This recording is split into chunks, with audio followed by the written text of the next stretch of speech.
सुवर्णपुर जिला बिनिका थाना सिंकीचुबा निकट में दुर्घटना ब्रिज तल को खसला बस भुवनेश्वर बरगढ़ दीप्तिपुर जाऊा बेले अघटन घटी 20 रु अधिक यात्री आहत होती 10 जन अवस्था गुरुतर जमापड़ी अग्निशम कर्मचारी पहुंची आहत को उद्धार कर हस्पिटाल भर्ती कर घटनास्थल में पहुंची उद्धार कम तदारख करने सहित स्थिति अनुध्यान कर जिलापाल और एसपी आहत मान डुंगरीपाली बिनिका बरपाली हस्पिटाल भर्ती करा संकटापन्न 3 जन को बुर्ला स्थानांतर करा आम फैमिली सहित मोर मुई मोर मिसेस आम छोट बाबू संगे भुवनेश्वर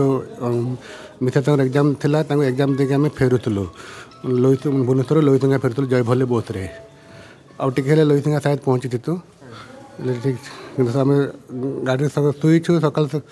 उठला बेले देखु बस एक्सीडेंट हो जाए बहुत उल्टी पुल तलू पड़ी उल्टी पड़ी प्रबल कोहड़ी अच्छी सका पाखापाखि 5:15-20 बेलू जयभले बस जोटा भुवनेश्वर दीप्तिपुर जीवार थिला पदमपुर देकी से बसटा एक्सीडेंटर सामना करिछि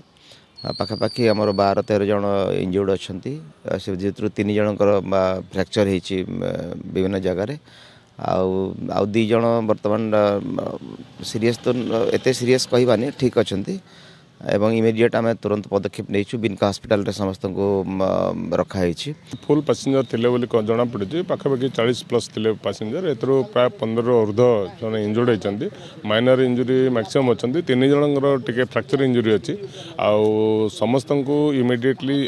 सुन after accident fire brigade police vehicle एवं एम्बुलेंस द्वारा ये शिफ्ट कराई बिनका हॉस्पिटल को ट्रीटमेंट समस्त